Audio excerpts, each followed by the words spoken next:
Buenas noches, feliz martes. Aquí estamos un martes más para compartir un poco de la palabra de Dios y compartir entre nosotros. Eh, Hoy vamos a hablar sobre el Antiguo Testamento y el Nuevo Testamento. El tema es el Nuevo Testamento ilumina el Antiguo Testamento. Ahora, el Antiguo Testamento es bastante extraño en realidad. Si uno lo ha leído y se ha tomado el tiempo de explorar las páginas del Antiguo Testamento, eh, todos hemos llegado a esos lugares que decimos, ¿qué ondas ahí? O sea, no entiendo, no veo la conexión con nada. Y esto sin mencionar aquellos nombres, lugares, ¿verdad? Que no sabemos absolutamente nada al respecto.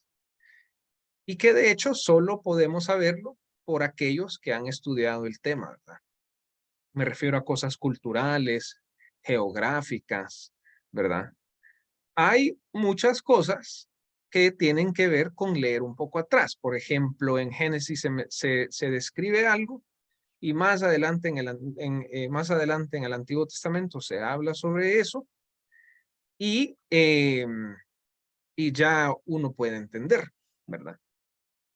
Además de ser extraño, el Antiguo Testamento es largo.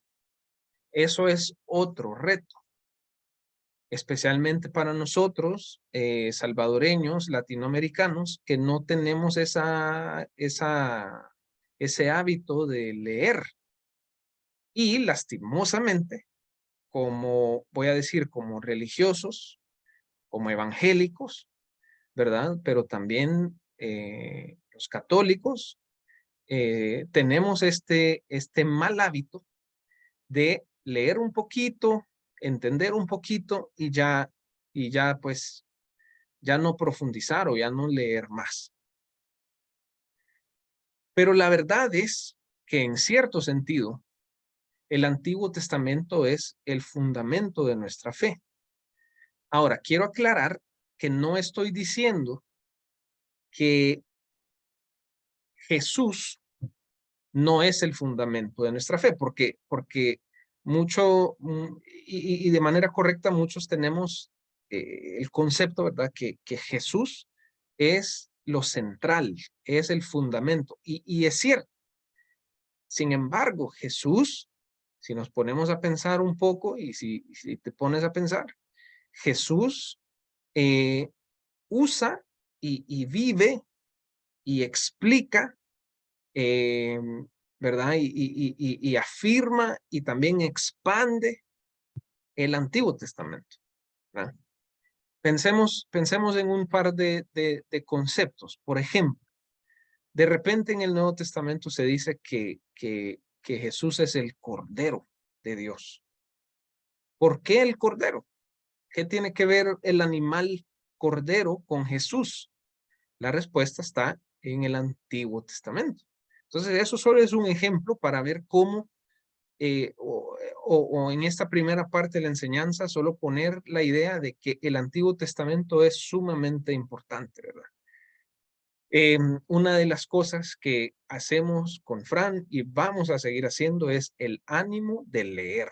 Entonces, la última cosa que quiero decir antes de seguir es que hay que leer el Antiguo Testamento, ¿ok?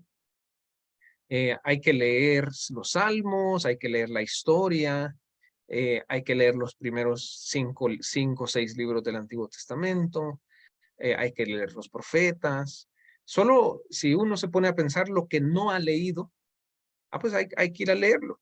¿Okay? Hay que ir a leer allá más adelante cuáles fueron los últimos libros del Antiguo Testamento, qué pasó al final. Y bueno, es largo, pero hay que leerlo. ¿Okay? Porque y estoy repitiendo la idea, en cierto sentido, es el fundamento de nuestra fe. Ahora, entrando más un poquito, quiero contarles que a mí pues me gusta tratar de entender, es bien largo como hablamos, es un poco difícil y de repente me pongo a ver algunas cosas. Yo estaba viendo a una persona que se llama John Rogerson, Juan, ¿verdad? John Rogerson. Y la enseñanza que yo estaba viendo era sobre la poesía hebrea. ¿Ok? Y enseñaba un montón de cosas, pero llegó a un principio que es el título de esta enseñanza. Y es el hecho de que el Nuevo Testamento ilumina al Antiguo Testamento. Esto es contrario a lo que de repente uno piensa o de repente se ha enseñado, porque se enseña de que para entender el Nuevo Testamento hay que ir al Antiguo, y es cierto, pero se le pone como que las respuestas se encuentran en el Antiguo Testamento. Entonces este señor le da vuelta y dice, no, no, no, las respuestas están en el Nuevo, y especialmente las respuestas están en Jesús, en el Hijo de Dios. Podemos recordar aquellas palabras de Hebreos, ¿verdad? Y vamos a leerlo en Hebreos 1. Hebreos capítulo 1. Como siempre, si tienen una Biblia ahí en físico, por favor, ábranla con nosotros. Y si no, en su app. Y Hebreos 1 dice así, 1:1. Dios, que muchas veces y de varias maneras habló a nuestros antepasados en otras épocas por medio de los profetas, en estos días finales nos ha hablado por medio de su Hijo. ¿Okay? Entonces aquí claramente está diciendo que Dios nos habla por medio del Hijo. ¿Okay? Entonces este señor John Rogerson, hablando específicamente de la poesía, de los poetas y también de los profetas, decía que es la revelación. Él no usó la palabra revelación, pero aquí yo sí. Es la revelación del Nuevo Testamento que ilumina el Antiguo Testamento. Y vamos a estudiar una conexión específica esta noche, y vamos a ver una conexión práctica para nuestra vida. ¿Okay? Así que vamos a 1 Corintios 15 y rápidamente, bueno, cuando digo 1 Corintios, traten de pensar lo que conocen de 1 Corintios. También es un libro largo de 16 capítulos. Y el 15, pues como pueden ver, está al final, ¿verdad? Y habla sobre la resurrección. Pero a grosso modo, solo les explico rápidamente que Pablo en esta carta está eh, reaccionando a unas cosas que estaban pasando en la iglesia, ahí con los corintios. Si se recuerdan, habla justo antes del 15, del 12 al 14, habla sobre los dones, sobre la iglesia, ¿verdad? Habla sobre el amor. El amor definitivamente es algo global en Corintios. Habla de ciertos pecados que están pasando, habla de divisiones. Y una de las cosas que estaba sucediendo es que quizás no entendían muy bien o estaban un poco confundidos con el hecho de la resurrección, ¿verdad? Entonces, en todo el capítulo larguísimo de 1 Corintios 15, habla sobre la resurrección. Pero nosotros solo nos vamos a enfocar en los primeros versículos. Entonces, dice el 1 Corintios 15. Dice, ahora, hermanos, quiero recordarles el evangelio que les prediqué, el mismo que recibieron y en el cual se mantienen firmes. Va, entonces aquí la palabra es el evangelio, ¿verdad? Mediante este evangelio son salvos si se aferran a la palabra que les prediqué. De otro modo, habrán creído en vano. Versículo 3, porque ante todo, les transmití a ustedes lo que yo recibí, que Cristo murió por nuestros pecados según las Escrituras. Ahora, esto según las Escrituras claramente es el Antiguo Testamento. Y dice, murió por nuestros pecados según las Escrituras. Versículo 4, que fue sepultado y que resucitó al tercer día según las Escrituras. Y voy a leer lo próximo, pero nos vamos a enfocar en esa frase, resucitó al tercer día.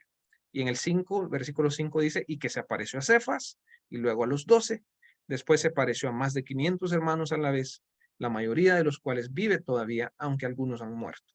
Luego se apareció a Jacobo, más tarde a los apóstoles, y por último, como uno nacido fuera de tiempo, se me apareció también a mí. Entonces, para ellos la resurrección era algo, imagínense, dicen a gente que está viva.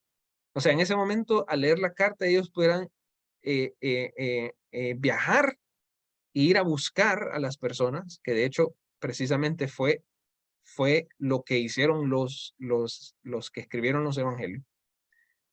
Y le preguntaron, si vieron a Jesús, quizás sí, quizás conocen a alguien que sí. Ese espacio geográfico es muy pequeño, no es un espacio tan grande. Y todo pasó ahí. Pero dice que resucitó según las Escrituras. Ahora, les hago la pregunta y dejo unos segundos incómodos de silencio para que piensen en qué lugar del Antiguo Testamento dice que Jesús resucitó o que iba a resucitar. ¿Ok? Y uno quizás puede pensar en como 3 días, 3 noches o algo así, pero ¿a dónde dice? Y vamos a usar este estudio, ¿verdad?, para mostrar que el Nuevo Testamento ilumina al Antiguo Testamento. Entonces, claramente vemos a un hombre Dios, ¿verdad?, caminando, y después las circunstancias lo llevan a ser crucificado. Pablo dice, de acuerdo a las Escrituras, a ser sepultado, o sea, literalmente, ¿verdad?, en la historia, y a ser resucitado, ¿verdad? Vamos a saltar hoy al pasaje del Antiguo Testamento. Este 1 Corintios 15 ilumina al que vamos, que es Isaías 53. Isaías 53.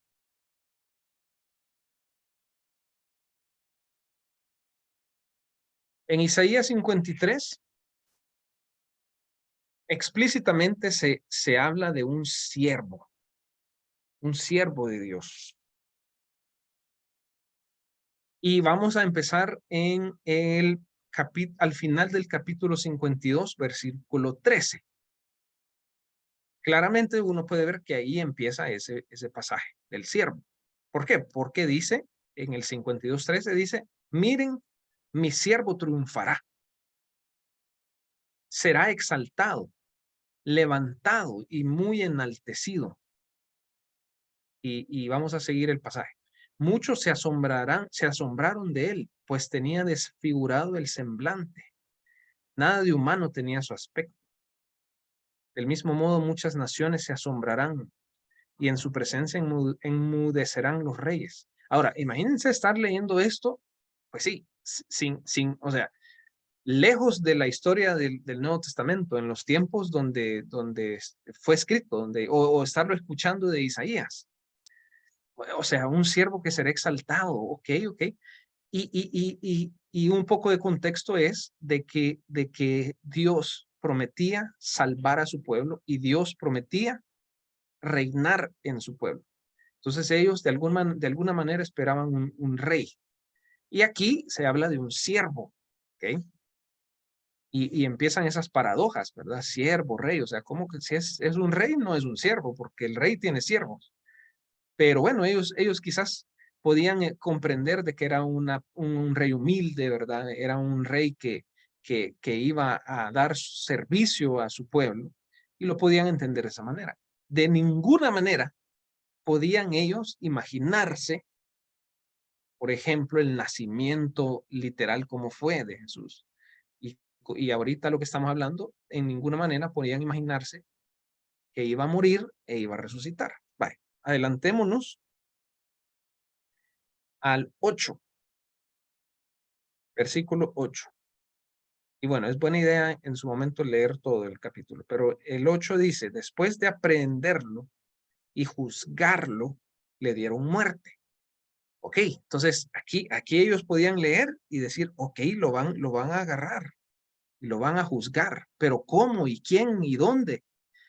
Y, y lo feo, ok, y lo irónico y lo trágico es que al final fueron los mismos líderes israelitas religiosos, no todos, ¿verdad? Los malos, fueron los mismos líderes israelitas que provocaron que los romanos lo mataran a Jesús. ¿Verdad?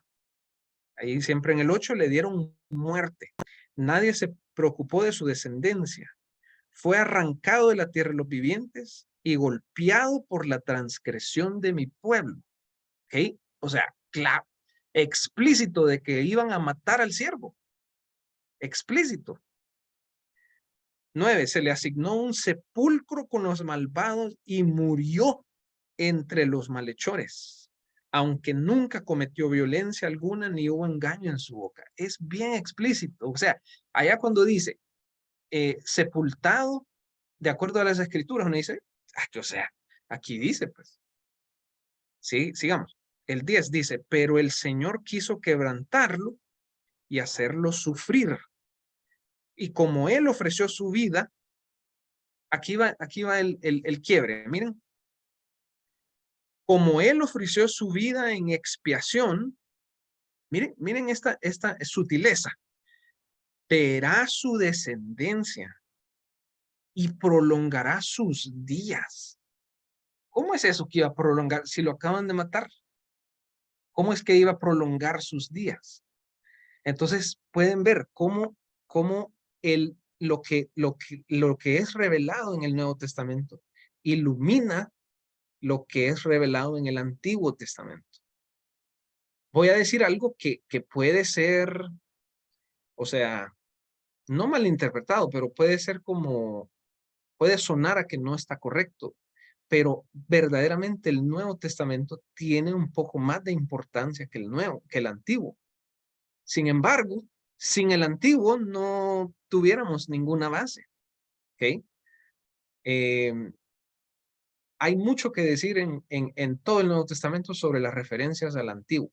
De hecho, hay libros completos buscando cada referencia del Antiguo en el Nuevo, explícitas e implícitas. Pero aquí estamos viendo una referencia a la resurrección, que dice que iba a ser sepultado, que lo iban a matar, que iba a estar entre los malhechores, y de repente dice, prolongará sus días y llevará a cabo la voluntad del Señor. ¿Okay? Así que esto es un ejemplo clarísimo de cómo el Nuevo Testamento ilumina al Antiguo Testamento. Y cada quien puede ir, o sea, es un principio, ¿verdad? Es un principio. Entonces, al estar leyendo la Biblia, uno puede observar y ir descubriendo esas cosas. Ahora, ¿cómo podemos aplicar esto a nuestra vida? De una manera bien fascinante, porque uno vive en su presente. Los profetas hablaron de su presente y del futuro. Y nosotros, pues, obviamente no podemos conocer nuestro futuro. La Biblia habla del pasado, del presente y del futuro. Okay, la Biblia en su revelación nos habla en todos los tiempos, especialmente en el presente, porque Jesús es el Señor. No era el Señor ni va a ser el Señor, pero Jesús es el Señor. También, por ejemplo, allá en el Apocalipsis, en los capítulos de las iglesias, capítulo 2 y 3, bien fascinante del verbo porque dice, esto es lo que el Espíritu dice a las iglesias. Dice, habla, ¿ok? Ahorita.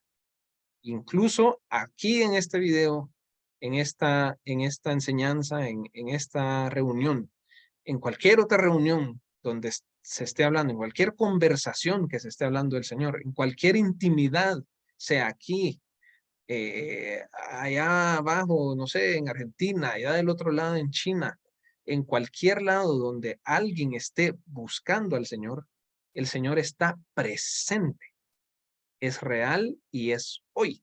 Entonces, la Biblia habla de antes, hoy y después. Pero hoy estamos viendo la conexión de un después y un antes, ¿verdad? El Nuevo y el Antiguo Testamento. De manera práctica, uno puede descansar, esa palabra yo voy a usar. Uno puede descansar en el hecho de que hoy hay cosas en nuestra vida que serán iluminadas por el mañana. Y allá en el mañana está Dios, ya. Allá está Dios. Y allá serán iluminadas nuestro pasado. Esto es una gran esperanza y un gran descanso, porque a veces estamos en situaciones malas, sea por nuestra culpa, o sea por circunstancias, o sea por el momento que nos tocó vivir. O sea, piensen en guerras, piensen en circunstancias adversas, en hambre, piensen en todo ese sufrimiento que está sucediendo y lo que va a suceder en el futuro ilumina lo que pasa en nuestro presente. Entonces podemos tener esa esperanza de que Dios está llevando las cosas en su voluntad, ¿verdad? Y que nuestro presente, no importa el que sea, bueno o malo, será iluminado por ese futuro. Ahora, ya vamos terminando y vamos terminando con cosas fantásticas, porque la Biblia habla del futuro y habla de cosas que sucederán en el futuro, especialmente la venida de nuestro Señor Jesús. Y de la mismita situación que aquellos que escuchaban a Isaías y escuchaban ese capítulo 53 y medio entendían, igual nosotros leemos los pasajes de lo que va a suceder y medio entendemos. No entendemos, o sea, sí hay cosas claras, pero hay otras que no son tan claras. Y ese futuro iluminará nuestras dudas, iluminará nuestra esperanza, nuestra desesperanza, nuestra confusión.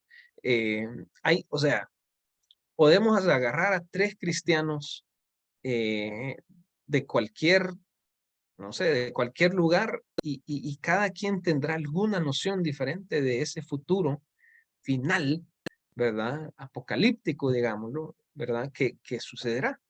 Y entonces ese futuro va a iluminar nuestro presente.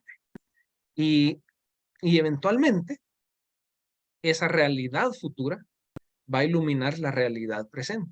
Lo que pasa es que uno es, pues sí, uno es humano, uno piensa que la realidad es esto, es el dolor que sentís, ¿verdad? Es lo que ves, es lo que percibís. Pero no, si estamos hablando de Dios, estamos hablando de un Dios que revela su voluntad. Y entonces, igual que el Nuevo Testamento ilumina el Antiguo, el futuro que el Señor tiene para nosotros ilumina el pasado. Y solo vamos a terminar en Apocalipsis 22 y no vamos a ver muchas cosas, pero quiero hacer un súper breve ejercicio. Y es que se tomen un minutito para leer en el capítulo 22 de Apocalipsis y solo tómense ni un minuto, solo empiecen a leer y de repente cuando vean una referencia al Antiguo Testamento, paren. Entonces solo voy a dejar tiempo para que lo hagan y ya comento.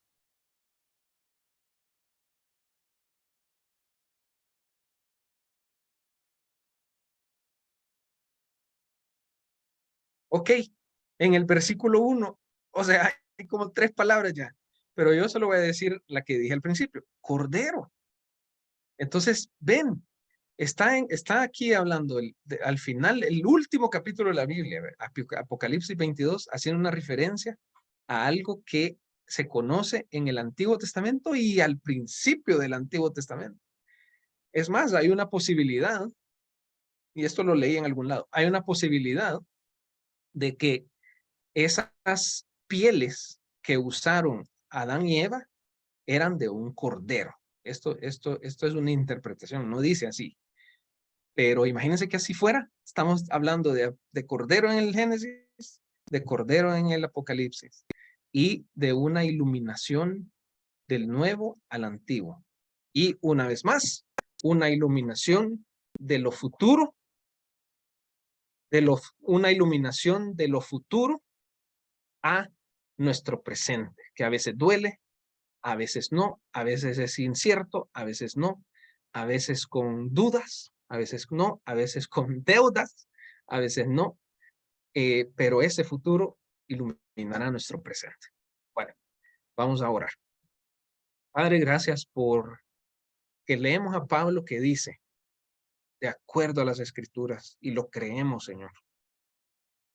Creemos que en este libro, algo tan humano, tan palpable, o sea, un libro que podemos ver las páginas, hojearla, pero ahí, Señor, tienes revelado tus planes, tus secretos. Y en esta noche, Señor, hemos hablado de cómo tu revelación en el Nuevo Testamento ilumina el Antiguo, Señor. Queremos respetar eso. Ayúdanos, danos tiempo, danos disciplina, danos pasión por abrir tu palabra.